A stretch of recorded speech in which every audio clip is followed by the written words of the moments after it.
اللي ما كانش بيتوجه له، انا مواليد 82 مش حاجه تستخبى يعني، من الجيل اللي ما كانش بيتوجه له قوي اعمال تليق شويه بتفكيره، اللي هو احنا كنا في بدايه الاجيال اللي بدأ يبقى فيها قنوات كتير في التلفزيون، فيها برامج بتقدم حاجات جايه من بره، من امريكا ومن اوروبا.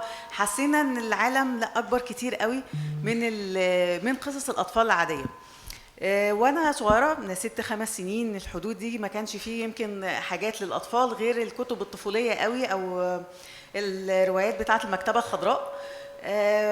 ما كنتش بلاقي نفسي فيها، كنت عايزه اشوف ايه اللي بره، بشوف اللي في التلفزيون ده عايزه افهمه اكتر، بس الروايات دي مش بتفهمهولي، والكتب بتاعه الكبار بعيده عني، فكنت بقعد اقرا الكتب بتاعه اخواتي الكبار. كتب بقى دكتور مصطفى محمود، استاذ انيس منصور، الكتب اللي كانت موجوده برضو متداوله ساعتها، الكتب بتاعت الشباب ساعتها. ما كنتش بفهمها اول مره، بس كنت مسحوره قوي بالعالم اللي ورا حدود اللي احنا شايفينه، اللي انا برضو بشوف في التلفزيون وبشوف تلميحات ليه على صفحات الكتب بتاعت الكبار دي. اتذكر ان كان اخويا الكبير كان بيدرس كليه العلوم، كان عنده كتاب فلك بالانجليزي.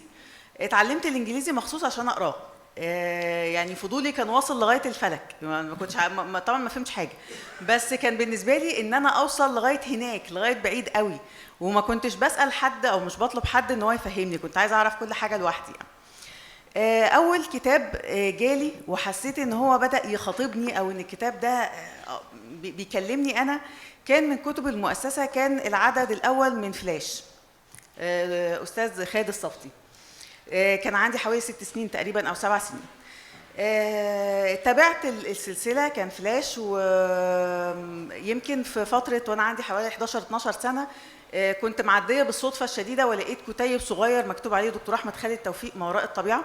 كنت بحب اعمال الرعب عموما في التلفزيون، ما كنتش بخاف، كنت من الاطفال اللي هو قاعد اتفرج وهي دي تسليتي الوحيده، اعمال الرعب. فما وراء الطبيعه كلمه غريبه، انا مش عارفه يعني ايه ما وراء الطبيعه قوي، بس كان في دراكولا وشغل حلو على الغلاف يعني. ومن هنا اتسحرت، فتحت الغلاف لقيت قصه بتدور في انجلترا وقصه بتدور في رومانيا، وهو ده اللي انا عايزاه بالظبط، هو ده بالاسلوب ده للسن ده، اللي هو يعني خلاص ان انا لقيت مدخل عالم العجائب او بلاد العجائب بمعنى اصح. ابتدت هنا علاقتي بدكتور احمد خالد توفيق كقارئه، طفله عندها 10 او 12 سنه، العالم الخارجي كله بيوصفه لها كاتب اسمه احمد خالد توفيق. عدد ورا عدد، انا كنت اقرا العدد مره واثنين وثلاثه وعشرة لغايه ما ينزل اللي بعده بقى، ما احنا يعني كانت المؤسسه ما كانت بخيله علينا زمان. فاقعد استنى وحفظتهم، كنت بحفظهم فعلا، يعني افتح الكتاب عارفه الصفحه الاولانيه فيها ايه، والثانيه فيها ايه، والثالثه فيها ايه، لدرجه ان انا اتعلقت بشخصيه رفعت اسماعيل، واشتريت من فلوسي نظاره من غير اطار علشان ابقى زي رفعت اسماعيل يعني.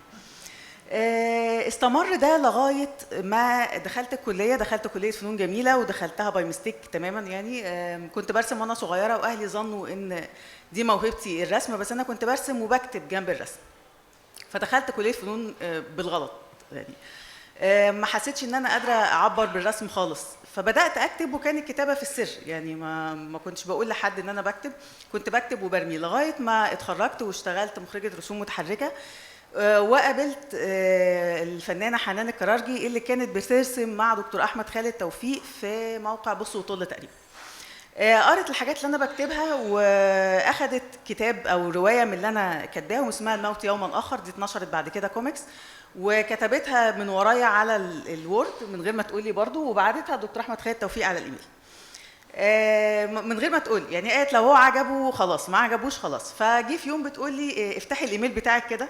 طبعا انا كان في الوقت ده كان سنه 2004 تقريبا، ما كانش فيه الموبايلات ما كانش فيها ايميل يعني، فنزلت نت كافيه فتحت الايميل، هو مكتوب ايه كي توفيق، هو ولا مش هو؟ مش هو ان شاء الله.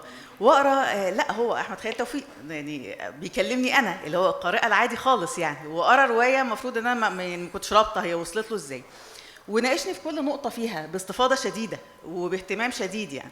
وفي الاخر كتب رقم تليفونه عشان نتواصل بعد كده، وانا قلت اكيد الرقم اللي تحت ده من الارقام الغريبه اللي بتبقى في اخر الايميل يعني، ان شاء الله مش رقم ولا حاجه، مش الدرجات دي يعني.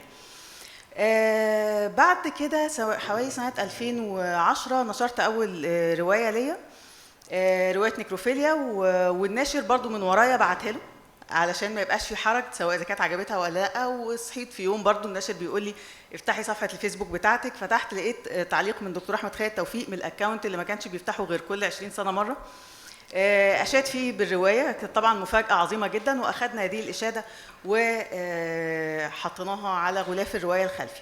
وطبعا كان في اشاده بعدها على طول من دكتور نبيل فاروق كمان بنفس الطريقه اللي هو بنبعت له عشان ما يحرجش يعني. ومن هنا من الوقت ده ابتدت العلاقه الاقرب لدكتور احمد خالد توفيق.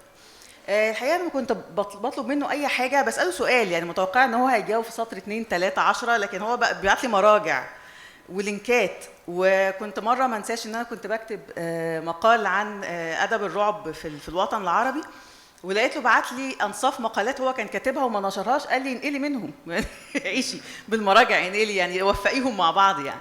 فالحقيقه ان هو كان كريم جدا جدا في النصيحه، كان شخص متواضع جدا، كان بيعتبر ان كلنا سن واحد. يعني فعلا انا عمري ما حسيت ان الدكتور احمد اكبر مني او لا خالص، هو احنا كلنا سن واحد.